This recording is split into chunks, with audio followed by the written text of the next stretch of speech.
Receive any training prior to becoming a police officer? Yes, I did. What was that training? The 720-hour law enforcement academy in Northwood Technical College. And was any of that training focused on the detection of alcohol? Yes.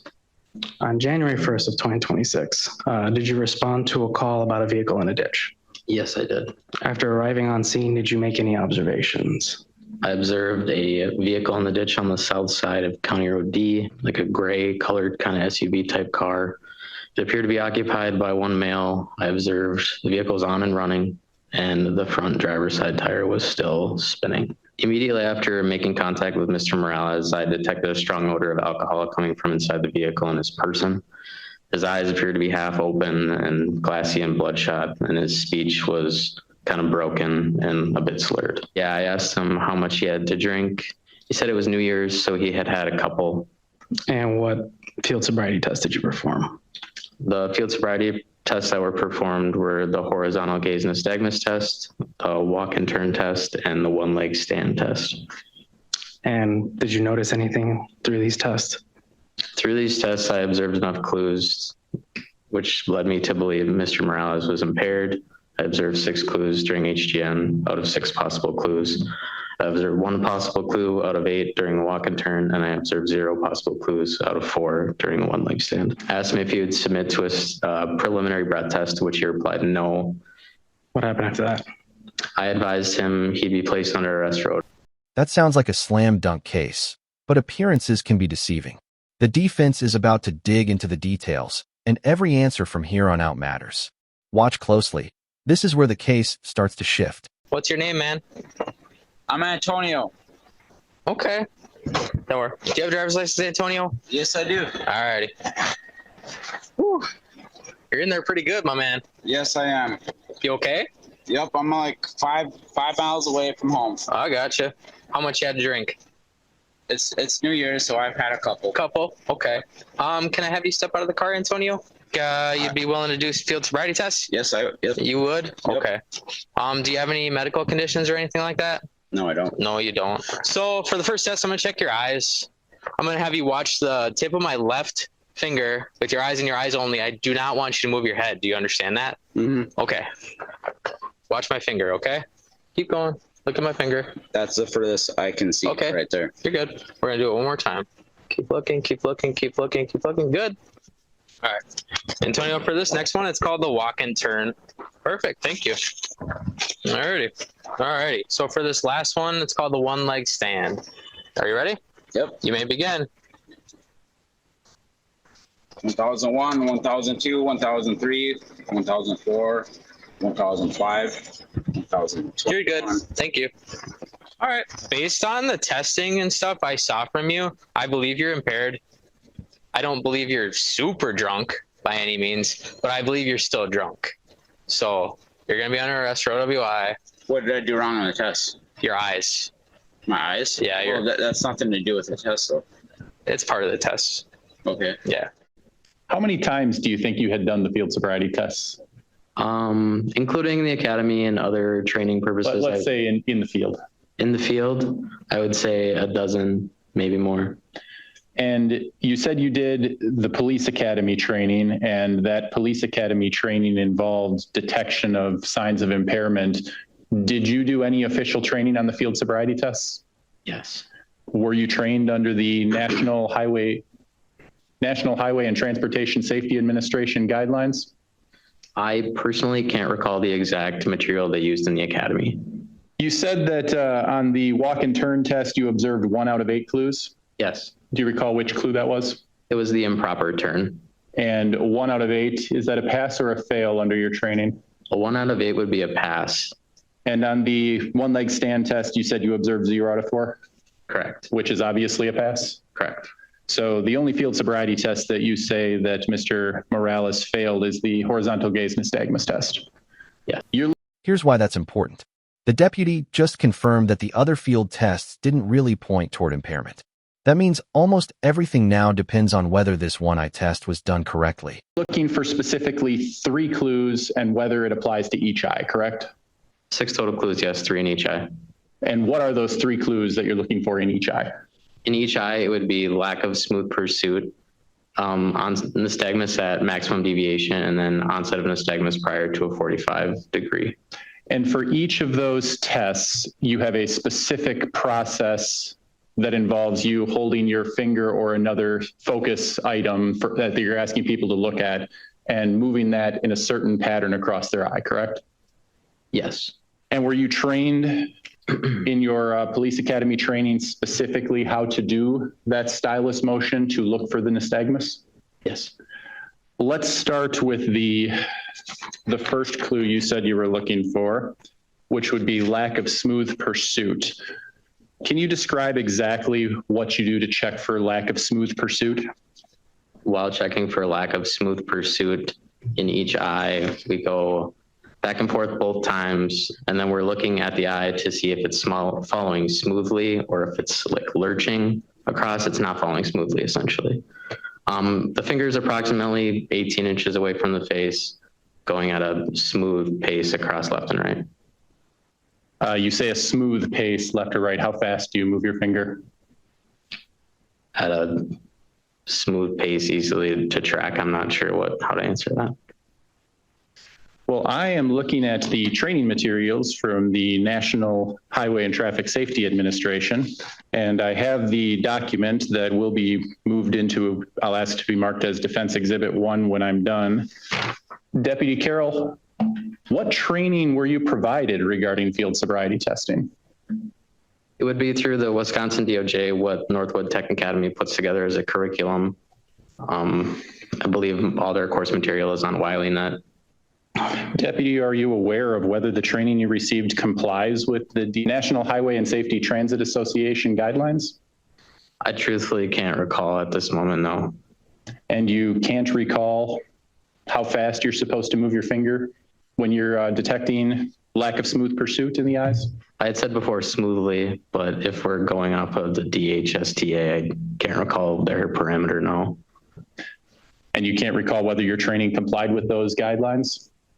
At this moment, no, I don't remember what the academy put on. Does your office still have access to the training materials? I'm not sure. Regarding so you're supposed to do 2 passes, to the left, back to middle, to the right, back to middle, again to the left, and again to the right. Yes.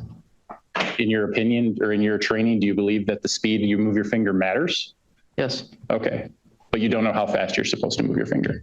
Again, I moved at a smooth speed. Yes, a smooth speed, but whether that smooth speed took 1 second or 5 seconds, you don't know what's appropriate. I can't remember the exact time, no. Okay. Moving on to the second clue you were looking for, sustained nystagmus at maximum deviation. What exactly are you looking for that clue? Sustained nystagmus at max deviation would be the involuntary movement of the eye when the eye is farthermost to the outer corner of the eye. Mm-hmm. So it would be the jerkiness back and forth at that position. And what does the sustained mean? Excuse me? You're looking for sustained nystagmus at maximum deviation. What does sustained mean? It would be continuous. For how long? I can't remember the exact amount of time off the top of my head. But you are supposed to pause and look for whether the nystagmus is sustained, not just whether you observed it, correct? Correct. And you don't know how long you're supposed to be looking for to make it a clue? Off the top of my head, I can't remember right now. Okay. I believe to 5 minutes and 50 seconds. Otherwise, I'm not going to be able to look that far. Okay. I've had it. Yeah. Just follow it as best you can, okay? All right, we're going to begin. Don't move your head. Don't move your head. You're good. You're doing good. You're doing good. Keep going. Okay. Now, I just watched you do 2 complete passes, left, right, left, right. That was you checking for the first clue, correct? Lack of smooth pursuit. And now you are about to begin checking for sustained nystagmus at maximum deviation, correct? Yes, I believe so. Keep going. Keep going. Keep going. Keep going. Keep going. Keep going. Keep going. You're doing good. Keep going. Now I paused at 5 minutes and 52 seconds. Your finger just reached the maximum deviation, correct? I believe so. And at that point, Deputy, your finger has begun to move back. So we're no longer looking for sustained nystagmus, correct? And now you're going to move to the other eye, correct? Yes. I'm going to play the video again and watch. You can see. Yep, I got you. Keep going. You see that or no? If I move my head, I could see. Now, at this point, Mr. Morales began talking to you, correct? So the test was interrupted. For a short couple seconds. Did you do it again? I can't remember. We'll play the video. Yeah, Okay, but here, I'll come back a little bit. Look at my finger. that's the furthest I can see Okay. right there. You're good. We're gonna do it one more time. Keep looking, keep looking, keep looking. Okay. Keep looking, keep looking, keep looking, keep looking. Good. Was that you testing for sustained nystagmus at maximum deviation? Yes. Did you even pause your finger at maximum deviation on those two passes? I would have to go back and watch it again, but it You looked want like to? it paused. I'll reset the video to 6 minutes and 4 I seconds. could see it, Okay, but here, I'll come back a little bit. Look at my finger. that's the furthest I can see Okay, right there. you're good. We're gonna do it one more time. Keep looking, keep looking, keep looking. Okay. Keep looking, keep looking, keep looking, keep looking. Good. Did you even pause your finger at maximum deviation on those two passes? It appeared it paused, yes. For how long? I didn't count. What is the purpose of looking for sustained nystagmus at maximum deviation? The purpose of looking for Yes. What sustained is the reasoning behind why that is a sign of intoxication? I can't testify to that. I'm not sure. So you don't know the reason, you don't know how long you're supposed to pause at maximum deviation, and you don't even know how long you paused for. I don't know the exact science behind it right now. No. What were you trained? Can't remember which course material we were taught on. Okay. And you know it's supposed to be sustained nystagmus, but you don't know how long to wait for or why. Is that true? True. Okay. And what is the third clue that you're looking for? It would be nystagmus prior to a 45 deviation. And what do you do to look for nystagmus prior to 45 deviation? Again, it would be the left and right passes, What are you looking for? involuntary movement of the eye, essentially the eye moving, like wiggling back and forth, not like sitting still. That's your description of the test? No, it would be at the 45-degree angle. It would be prior to that if the eye was wiggling. At the 45-degree angle prior to that if the eye was wiggling. Yes, And how do you look for that? by doing the left and right passes in each eye twice and looking for the movement of the eye. And you move your finger in left and right passes? Yes. Anything more specific than that? No. Do you know how fast you're supposed to move your fingers? Again, I don't know how fast I'm supposed to move my fingers. I move it at a smooth rate. So you were trained as far as how fast to move your fingers. You just can't recall what you were trained? I can't remember the exact wording, no. Okay. Can you tell me whether your application of that test on January 1st, 2026 complied with that training? To my recollection, yes. Is it important to move your fingers slowly so that you can see the nystagmus? Yes. So right after you did the test for sustained nystagmus at maximum deviation, you began to test for the third clue? Yes. I'm going to play the video again from 6 minutes and 19 seconds. All right. 2 more times in each eye here. Perfect. Perfect. Good. Last one. Good. Now we're going to go straight up. And I've paused it again at 6 minutes and 34 seconds. And you just completed that test, correct? Yes. So 4 passes, left, right, and it took 15 seconds total. I didn't keep track of the time again, but if that's... And it's your belief that on January 1st, 2026, you observed nystagmus prior to 45 degrees? Yes. Let's just go from the first interaction with Mr. Morales until you made the arrest decision. Was there any other interaction with Mr. Morales that we didn't play here today that made a decision in your decision to arrest him? No. It's obvious he became kind of flustered when you began talking about how much he had to drink today, right? He immediately jumped to saying he didn't deserve a DOI, so... And his speech started getting a little stuttering at that point, right? I can't remember exactly when it happened. I thought it was immediate. Well, I'm going to play from the beginning quick. This is you in your car, right? You haven't had any interaction with Mr. Morales yet? Yes, I believe so. Hello. You okay?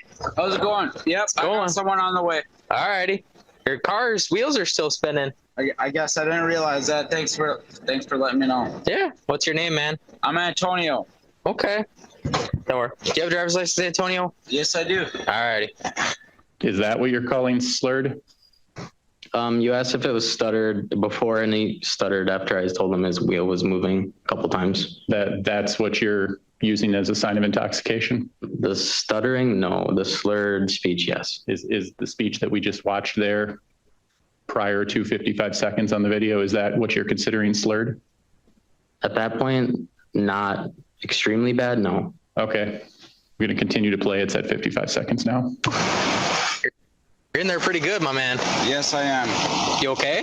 Yep, I'm like five miles away from home. I gotcha. Where do you stay at, Antonio? It's like between Webster and Siren. Oh, okay. Like on County Road D or where at? It's right off of County Road D. Okay. Where are you coming from, Antonio? I'm coming from all the way over in Luck, Wisconsin. Really? Yeah. Why are you coming from all the way over there? That's where it's a long story. My house burnt down. Oh, man. I'm sorry about that. I'd rather not explain the whole situation. No, you don't have to. You don't have But to. yeah, this is where I'm staying right now. And Okay. That's fine. Okay. How much you had to drink? It's New Year's, so I've had a couple. Couple? Okay. And All right. I'm being honest, I don't think I deserve a DUI Okay. because I'm literally. Paused it again at 1 minute and 56 seconds. Obviously, Mr. Morales started to get a little bit more flustered after you brought up drinking, correct? I don't know if that's what he was feeling, but it seems like he was being defensive. Yes. His speech pattern changed once you started bringing up alcohol, correct? It looks like it, yes. Your Honor, I am going to move into evidence the document that I've included on this flash drive, the National Highway and Transportation Safety Administration guidelines on the field sobriety tests. I'm going to move it in as a written treatise. Take it for what it's worth. This officer apparently doesn't remember whether he was trained on that or not, but I do believe it's relevant to the propriety of the horizontal gaze nystagmus test, and I will make references to it in my written argument. The court did take it under advisement, and I have now uploaded and signed my order, my suppression order. So I'll go over it very quickly with you, but it is in more detail in the decision. The court, here's the thing, there were certain findings that the court did make. That on January 1st, 2026, during the daytime hours of New Year's Day, approximately 12:07 p.m., the arresting officer responded to a single vehicle accident. Upon arrival, the officer observed the defendant's vehicle resting on the roadside ditch, stuck in the snow. One of the tires was continuing to spin or rotate. No other vehicles were involved in the accident. Upon making contact, the defendant was a sole occupant of the vehicle. The officer stated and testified at the suppression hearing he observed multiple signs of intoxication, including a strong odor of intoxicant emitting from the defendant's breath, glassy and bloodshot eyes, and the officer testified that his speech was slurred or somewhat broken. In response to questioning from the officer, the defendant admitted to consuming alcohol and stated, well, it was New Year's, so he had alcohol. He did not want to perform the preliminary breath test, so the officer asked him to perform the standardized field sobriety tests. The defendant complied and he performed the test. We watched this on video. He passed all of the tests or shown only minimal signs of impairment except for the HGN, the horizontal gaze nystagmus test. The court does find, after watching the video and observing the officer perform that test, and with the exhibit provided by Attorney Chapman for the National Highway Traffic Safety Administration guidelines, the court does find by this viewing that the HGN test was not performed accurately or properly.